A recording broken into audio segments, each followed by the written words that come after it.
All right, so we're diving deep today into something I know a lot of you really want to get better at.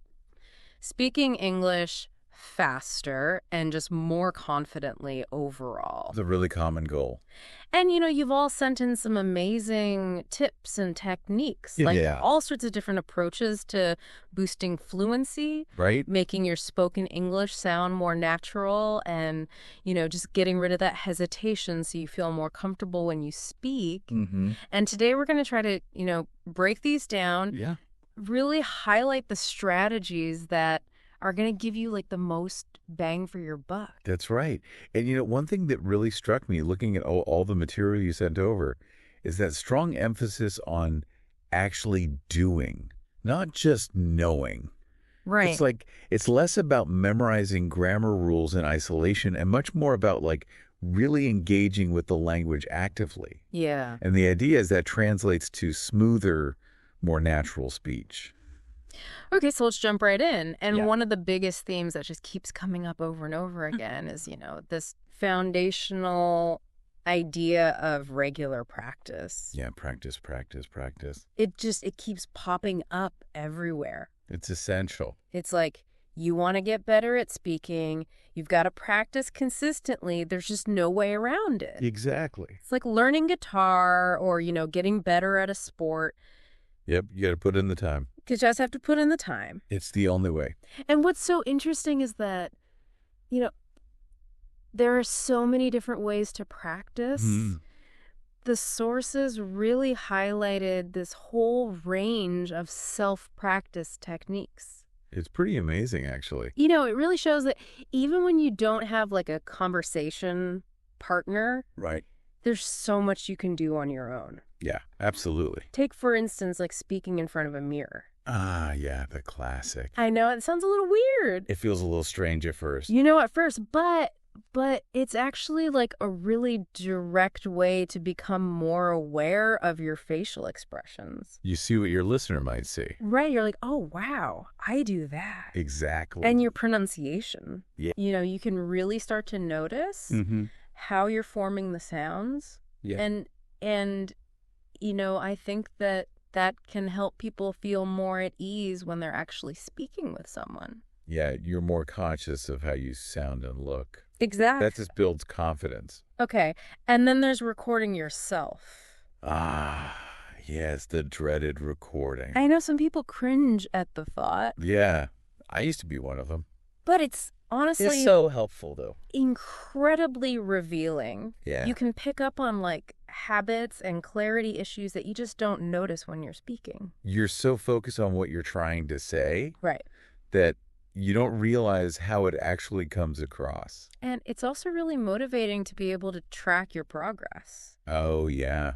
Like you might not feel a big difference from one day to the next. No. But if you compare a recording from today to one from like a few months ago, Wow. It's amazing. it can be amazing. The progress you can make. And the thing is, it doesn't have to be these huge chunks of time. Right. The sources really emphasize the effectiveness of like those small daily efforts. Consistency over intensity. Yeah, even just 5 or 10 minutes a day, it adds up. Absolutely. Think about it, 10 minutes every day for a month. That's 5 hours of practice. That's right. It all adds up. Which is not insignificant. Not at all. And to make those little practice sessions even more effective, Yeah. there's this idea of setting specific goals. Ah, yes. Focus your practice. Instead of just, I'm going to practice English now. You can be like, okay, today I'm going to focus on this particular sound. Yeah. Or, I'm going to work on my fluency talking about this specific topic. Or I'm going to try to like incorporate 3 new vocabulary words into my speaking. It's about having a clear target. Right. So you're not just kind of aimlessly practicing. Exactly. And that way, you're targeting very specific areas where you want to improve. Yeah. Okay, now one technique that came up a lot was shadowing native speakers. Oh, yeah. Shadow. It's a classic. Yeah. So can you tell us a little bit more about like why that's so effective? Sure. So basically, shadowing involves mimicking the way native speakers talk. So it's like you're copying their rhythm. Right, the rhythm. Their tone, their pronunciation. Exactly.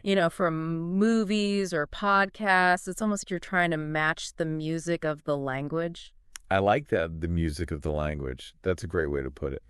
And what's really beneficial about shadowing, I think, is that focus on matching the intonation Yeah. and the stress patterns. The stress patterns are so important. Because English rhythm is different from a lot of other languages. It really is. It's not just about getting the individual words right. Yeah. It's about capturing that rise and fall. Right. The emphasis on certain syllables that gives English its natural flow. It's all about the flow. So think of it like an actor rehearsing lines, but instead of focusing on the emotions they're trying to convey, you're focused on the music of those lines. I love that analogy. The rises and falls, the stressed syllables. Yeah, and if you really want to get the hang of it, focus on just like a few seconds of audio at a time. Okay. And try to match the speaker's intonation as closely as you can. So it's really like you're zeroing in. You're zeroing in on those micro details. And that builds muscle memory. It does. For that natural English rhythm. Yeah, and it's much more effective than simply repeating words on their own. Okay. Cool. So yeah, give shadowing a try.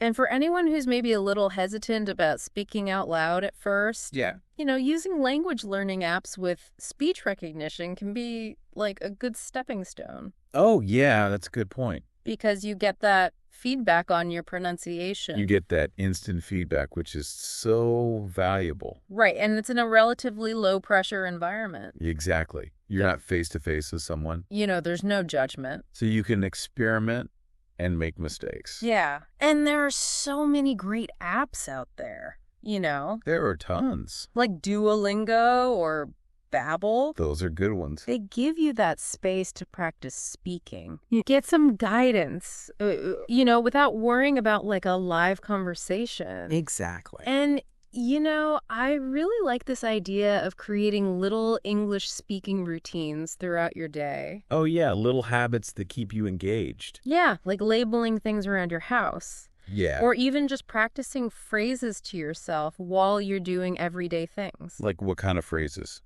Like describing what you're cooking as you're doing it. Oh, that's a good one. Or, like if you're getting dressed. Yeah. You could say the names of the clothes in English. That's a great way to integrate English into your daily life. It makes it feel more real. It does. Okay, and this next point is so important, I think, for learners. What's that? Embracing mistakes as learning opportunities. Ah, yes. Mistakes are our friends. Because our instinct is often to avoid making mistakes. Oh, yeah. We want to get everything perfect. Right. And the thing is, errors are actually incredibly valuable. They They'll are. tell you what you need to work on. Exactly. They highlight those areas where you need more practice or a clearer understanding. And, the sources point out that it's often like that act of making a mistake and then correcting it. Yeah. That really helps us remember things in the long run. It's true. When you make a mistake and then figure out the right way, it sticks in your memory. Totally.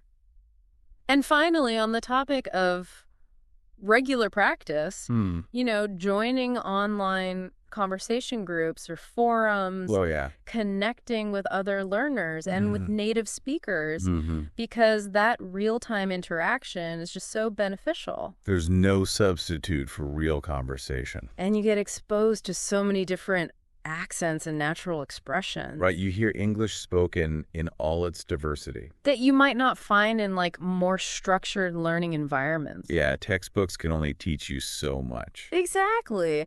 And there are so many great platforms out there for this. There are tons. Like italki and Tandem. Yeah, those are popular ones. They really facilitate those connections and give you a chance to actually communicate with people from all over the world. Yeah, it's a great way to practice and make friends. Okay, so we've got consistent practice using all these different techniques. That's like the foundation. Absolutely the foundation. Now let's move on to another really important element for speaking faster and more confidently. What's that?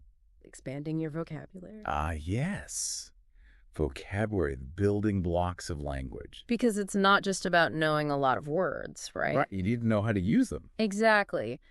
The sources really emphasize the importance of learning words within a context. Context is key. Yeah, focusing on the phrases and expressions that native speakers actually use. Like in real conversations. Right. So it's about moving beyond just like memorizing single word definitions and really understanding how words function in real sentences. Like instead of just learning the word happy, Right. you're also learning phrases like feeling on top of the world. Exactly. Because then you have those ready-made chunks of language Ready to go. that you can just pull out and use, and that really helps with speaking more smoothly. It makes your speech sound more natural and fluent. Okay, and then we get into phrasal verbs. Ah, yes, phrasal verbs, the bane of many English learners' existence. Right, these are those verb plus preposition or adverb combinations. It's like look up or look into that often have like a completely different meaning than the individual words. than the individual words. It can be tricky. And they're everywhere in English. They are. You can't avoid them. But what's so cool about them is that they can express like really nuanced ideas. Yeah, often in a very concise way. In a very concise way. So mastering them is a big step towards sounding more fluent. It really is. It makes you sound more like a native speaker. Okay, and then there are idioms. Ah, yes, idioms. Those expressions where the meaning isn't obvious from the individual word. Right, like break the ice or hit the nail on the head. Those are good ones. They add a lot of color to the language. They do. They make your speech more interesting and engaging. And then we have collocations. Collocations. What are those again? These are combinations of words that just naturally go together. Oh, right, like strong coffee. Yeah. You wouldn't say powerful coffee. No, that sounds strange. Even though powerful and strong, like, kind of have similar meanings. Yeah, it's interesting how certain words just sound right together. Like, make an effort. Right, you wouldn't say do an effort. No, it sounds weird. So how do we know which words go together? You know, it's a good question. A lot of times it's just a matter of usage. Like native speakers have just developed these combinations over time. Right. There might not be a grammatical rule. No, it's more about what sounds natural.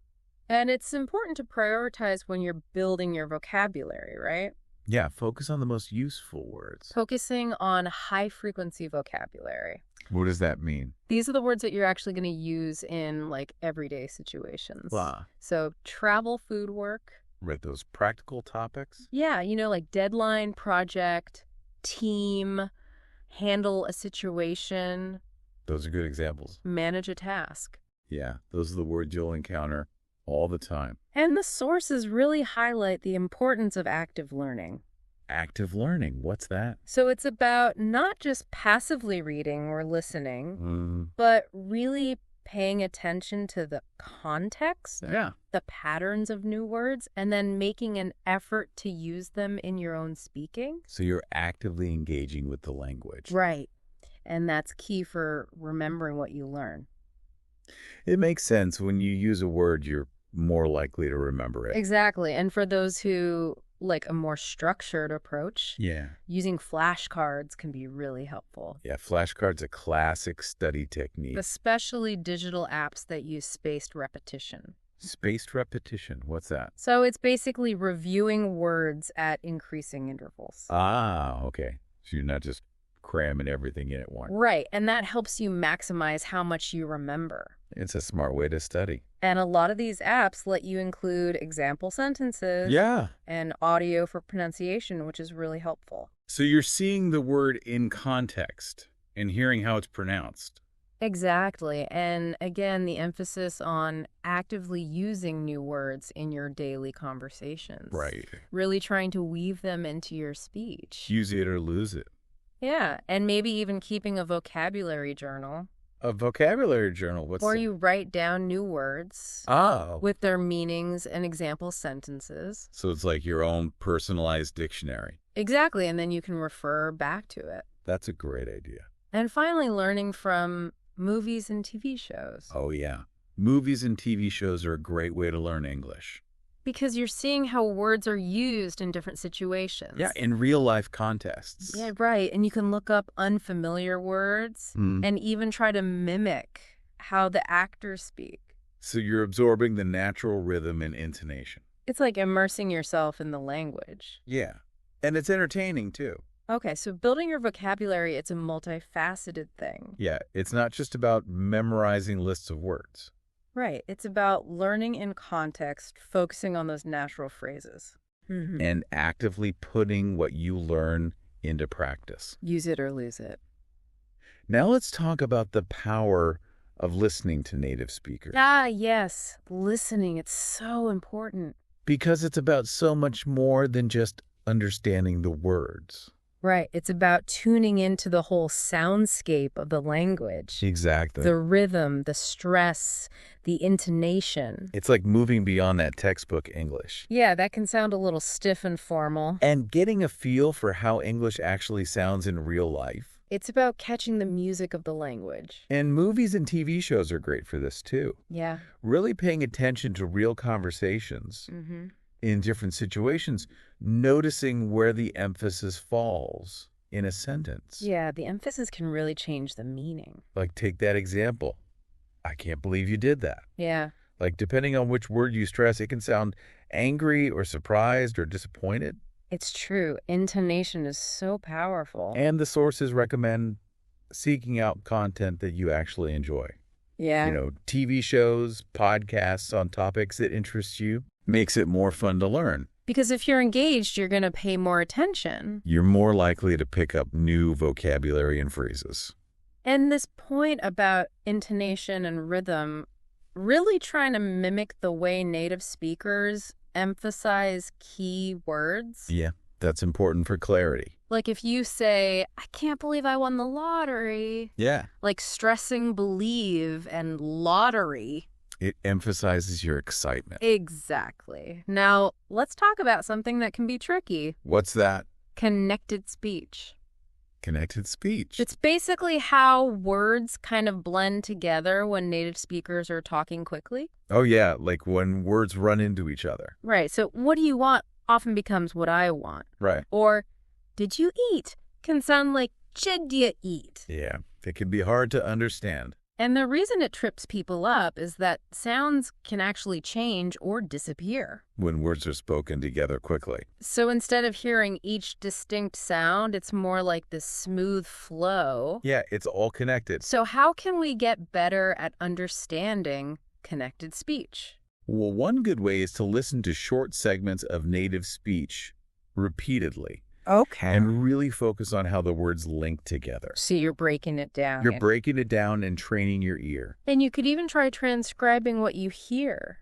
Ah, that's a good exercise. And then compare it to the actual text. To see where those connections happen. Exactly. And then, of course, there's the importance of exposing yourself to different accents. Ah, yes. Accents, they can be challenging. American English, British English, Australian English. They all sound so different. They do. And each one has its own unique features. Like pronunciation, vocabulary, even slang.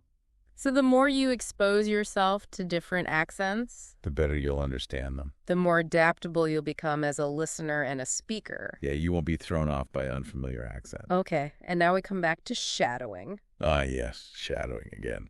It's a great technique. It is. So mimicking those short segments of speech, really focusing on getting the pronunciation, the rhythm, and the stress as close as possible. It's like you're becoming the speaker. And the goal is to eventually be able to keep up with their natural speaking speed.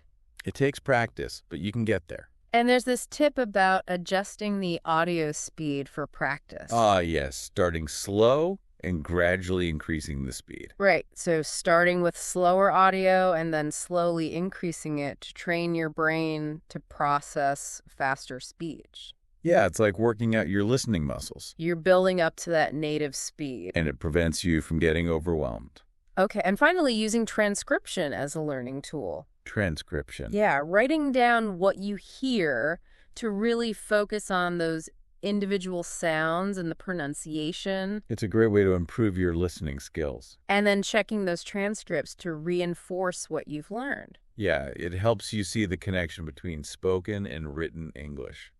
Okay, so immersing yourself in the sounds of English, actively listening to native speakers with a focus on rhythm and intonation, even connected speech, It's all part of the process. and using techniques like shadowing and transcript, Those are powerful tools. all vital for improving your speaking speed. Absolutely. Okay, now this next point is really interesting. It's about slowing down in order to speed up. Slow down to speed up. That sounds counterintuitive. It does, right? How does that work? But when you think about it, it actually makes a lot of sense. Okay, I'm listening. Because when you speak more slowly at first, you're giving your brain more time to process the language Okay. and build strong neural pathways for the correct pronunciation and grammar. So it's like building a solid foundation. Exactly. If you rush through it, you might make more mistakes. Makes sense. And then those mistakes can become habits. Yeah, it's harder to unlearn bad habits than to learn good ones from the start. So intentional slow practice, reading aloud or speaking deliberately, really paying attention to each sound. Slow and steady wins the race. And maybe even using phonetic transcription. Phonetic transcription, what's that? So it's a system of symbols that represent the sounds of English. Ah, okay. So it's like a more precise way of writing down pronunciation. Exactly. And you can find phonetic transcriptions in a lot of online dictionaries. That's handy. And then once you've got that accuracy down, you can gradually increase your speed. Yeah, little by little. Maybe even time yourself and try to find that sweet spot where you're speaking more quickly, but still maintaining clarity and a natural rhythm. It's a balancing act for sure. And practicing speaking in natural phrases or chunks of language rather than word by word. Yeah, that's important. That really helps with fluency. It makes your speech sound more natural. Like saying, I'm going to the store to buy groceries. Yeah. Thinking of it and saying it as like these meaningful units. Rather than like, I'm going to. Exactly. And then you can try shadowing again. Shadowing always comes back. It's such a versatile technique. It is. But this time, try it at different speeds. Right. Starting with slower recordings and then gradually trying to match the pace of native speakers. So you're challenging yourself. Right. And it helps your brain adapt to different speaking rates. Makes sense. And then focusing on those key content words in a sentence, articulating them clearly and maybe a little bit more quickly. So even if some of the other words get a little blurred, the main message still comes across. Exactly. And practicing having conversations with a language partner. Ah, yes. Conversation practice is so important. It is. And you can start at a slower pace and then gradually increase the speed as you both get more comfortable. So it's a collaborative effort. And you could even try doing debates or discussions. Oh, that's a good idea. Where you have to think and respond quickly. It will definitely get you thinking on your feet. And finally, this point about reducing anxiety by starting with slower speech. Yeah, that makes sense. When you're not feeling rushed, you can really focus on expressing yourself clearly. And that builds confidence. It does. So it's a win-win. So it's about building that solid base of clarity and accuracy at a slower pace, and then intentionally, gradually increasing your speed. Sounds like a solid plan. Okay, now let's move on to what I think is a truly transformative idea. Okay, I'm intrigued. The power of thinking in English. Thinking in English. Yeah. I've heard of that, but I'm not sure I understand. So basically, it's about training yourself to think directly in English. Okay. Without translating from your native language. So you're bypassing that translation step. Exactly. And that can have a huge impact on your speaking speed and fluency. Wow. I can see how that would make a difference. Because that translation process is often like a bottleneck for learners. Yeah, it slows you down. And when you can think directly in English, you can respond much more quickly and naturally. Makes sense. And the sources suggest some really practical ways to start doing this. Like what? Well, just describing the things you see around you in English. Oh. Even if it's just naming objects. So you're building those connections in your mind. Exactly. Between the object and the English word. And even talking to yourself in English. Talking to myself. Yeah, like mentally narrating what you're doing throughout the day. That sounds a little strange. I know it can feel a little weird at first.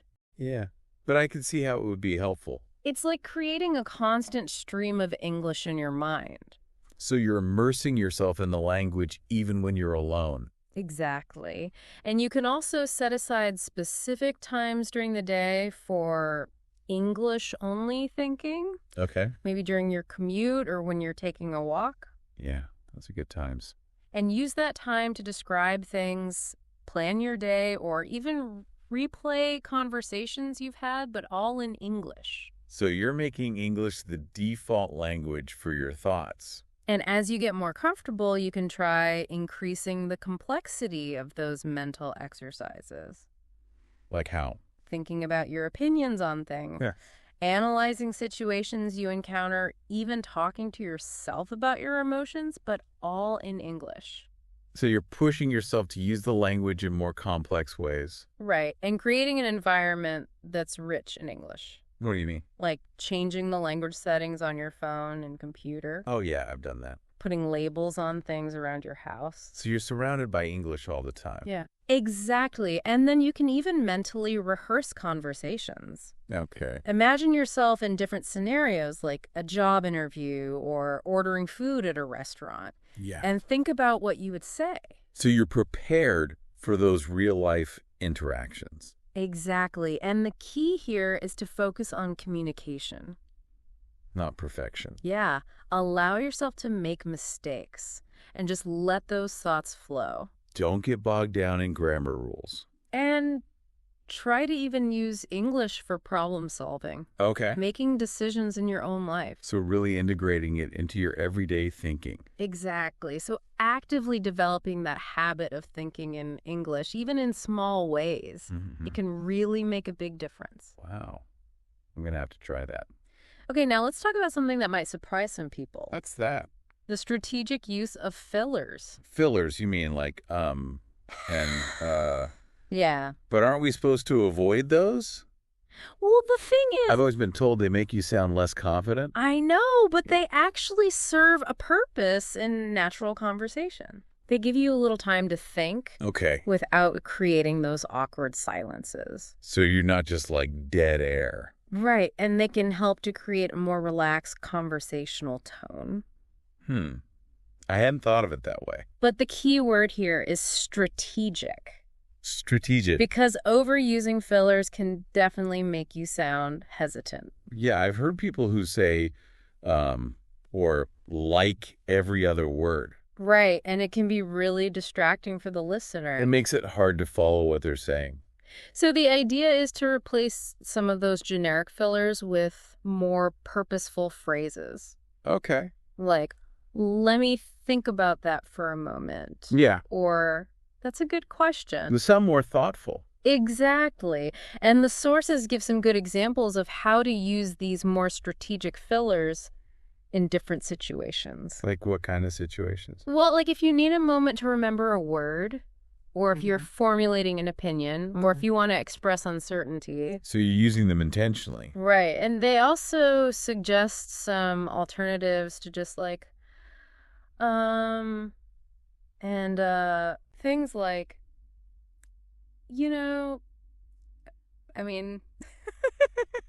actually, let me see. Okay, those are good ones.